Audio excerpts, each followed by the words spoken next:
part of that plan, of course, is to induce the gradual surrender of American sovereignty, piece by piece and step by step, to various international organizations, of which the United Nations is the outstanding but far from the only example.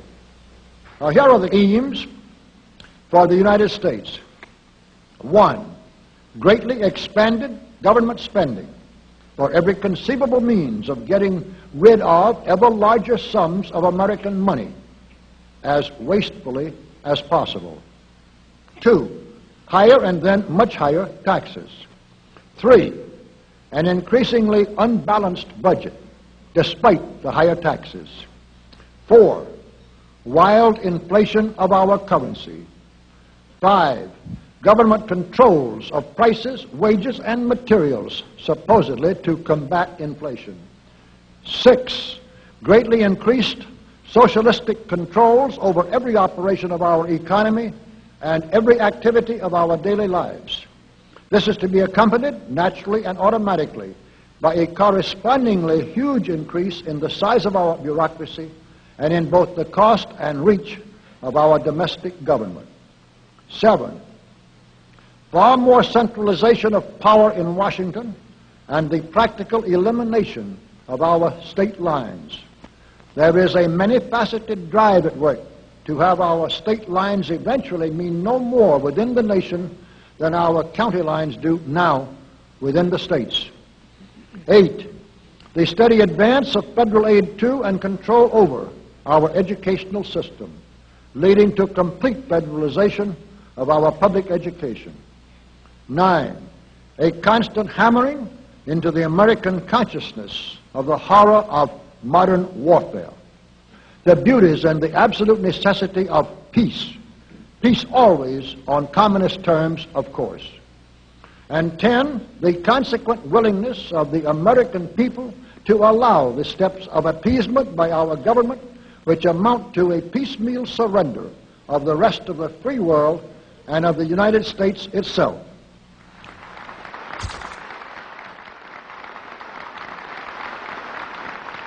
So brush the insider's dust out of your eyes, my friends, and the communist soap suds out of your brain, and ask yourselves in all honesty, what on earth is wrong with the United States simply minding its own business?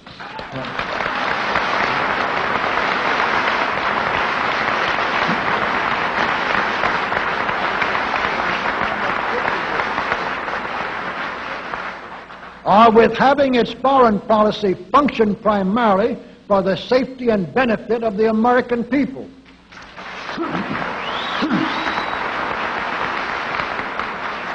Which is exactly what we had done for the first 140 years of our existence as a nation, to the incredible advantage of ourselves and everybody else.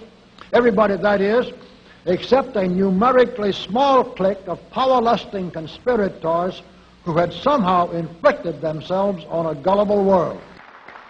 While we turn to a very brief summarization of what we hope the John Birch Society will help and even sometimes lead the American people to accomplish during the next 15 years.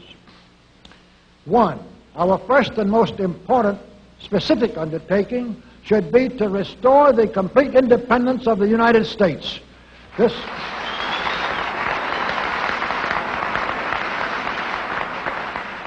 This includes our resolution to get us out of the United Nations and get the United Nations out of the United States.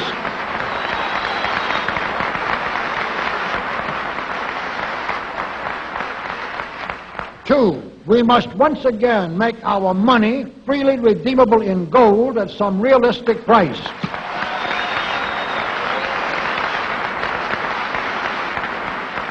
And we must take all practicable legislative steps to prevent a recurrence of the enormous thievery and other subversive crimes that have been perpetrated on the American people through a contrived inflation by every president from Franklin Roosevelt through Richard Nixon. 3, we should reduce the number of government bureaus, of government civilian employees, and the whole quantity of government by at least 50%.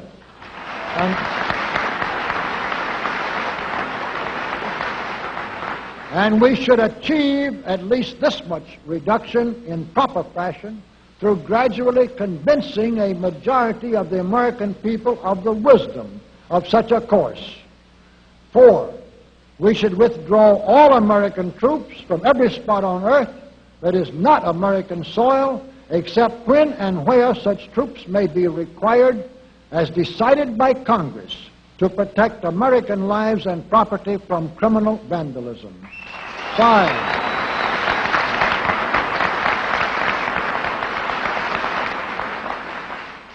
5, we should get government out of the areas and functions and activities where government does not belong.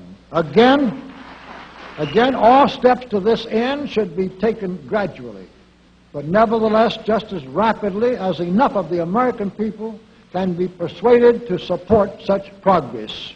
Any such achievement will require a truly massive educational force, but that's exactly what we hope to build during the next 15 years. We could go ahead for at least 100 numbered items, but the John Birch Society will undoubtedly be working on more than that many specific projects, which will be laid out in its bulletins before another 180 months will have rolled around. And all of these projects will fit into the general pattern indicated by the 5 major objectives listed above. So let's really wind up this marathon monologue with one final thought. None of us can guarantee anything about what the future will bring. Your speaker knows what a job we have before us to rid our country of the scourge of communism within the next few years, and then to go ahead on our constructive program so well that 15 years from now we shall already be entering an era of far less government, of a much sounder sense of responsibility, and, with God's help, of a better world. But I sincerely believe that it can be done, and this much I know. If every man and woman in this audience should leave here tonight feeling in his or her own mind and heart that it can and must be done, then it surely will be. And so, all of you patriots of good character, good conscience, and noble ideals, whom we can reach with the filmed version of this speech in 1,000 other audiences, it is with a great deal of confidence and energizing will to win that we invite you to join us in our epic undertaking. While to all of you great, wonderful friends in this present audience, I certainly extend my very deep thanks indeed for so much patience and attention. Thank you and good night.